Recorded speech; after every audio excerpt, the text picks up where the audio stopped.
తమిళనాట super star అంటే MGR, variety roles పోషించే యాక్టర్ అంటే శివాజీ గణేశన్, గ్లామర్ హీరో అంటే జెమినీ గణేశన్ అని పేరు ఉండేది. ఆ ముగ్గురిని కలిపితే ఎన్టీఆర్ అంటూ ఓ సభలో కీర్తించారు కరుణానిధి. ఎందుకంటే తెలుగులో సూపర్ స్టార్ అన్నా, విలక్షణమైన పాత్రలు పోషించడంలోనైనా, అందంలో కానీ ఎన్టీఆర్ తరువాతే ఎవరైనా అని చెప్పక తప్పదు. ఆ ముగ్గురు తమిళ స్టార్ సినిమాలను తెలుగులో రీమేక్ చేసి అలరించారు ఎన్టీఆర్. అదే తీరున శివాజీ గణేశన్ హీరోగా తమిళంలో రూపొందిన ఆలయం అనే చిత్రం ఆధారంగా ఎన్టీఆర్ గుడిగంటలు తెరకెక్కింది.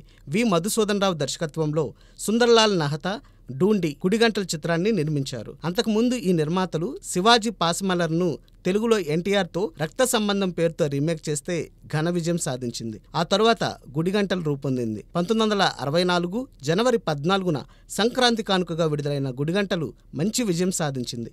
ఇందులో కృష్ణకుమారి నాయిక కాగా జగ్గయ్య, వాసంతి, రమణారెడ్డి, నాగయ్య, రేలంగి, గిరిజ తదితరులు ముఖ్య పాత్రధారులు. ఈ సినిమాకు ఘంటసాల సమకూర్చిన సంగీతం ఎంతగానో అలరించింది. ఎన్టీఆర్ అభినయం కోసమే జనం గుడిగంటల సినిమాను పదే పదే చూశారు. తెలుగునాట గుడిగంటలు విడుదలైన రోజునే తమిళంలో శివాజీ గణేశన్ టైటిల్ రోల్లో కర్ణన్ రిలీజ్ అయింది. ఇందులో ఎన్టీఆర్ శ్రీకృష్ణునిగా కనిపించారు. బిఆర్ పంతులు దర్శకత్వంలో తెరకెక్కిన కర్ణన్ చిత్రం రంగుల్లో రూపొందింది. అంతకుముందు సంవత్సరం అంటే 1963లో ఎన్టీఆర్ ను శ్రీరామునిగా రంగుల చిత్రం లవకుశలో జనం చూసి ఆనందించారు. లవకుశ తెలుగు, తమిళ వెర్షన్స్ లో రూపొందింది.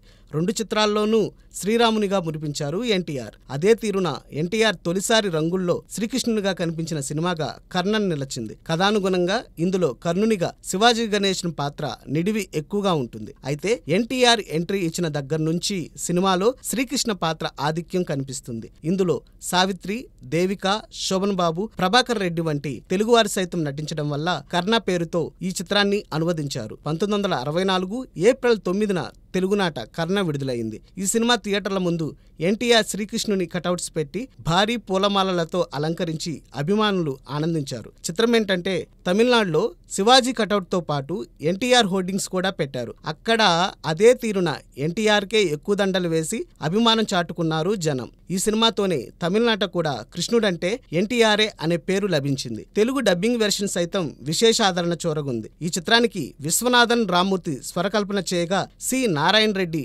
అనువాద గీతాలు పలికించడం విశేషం.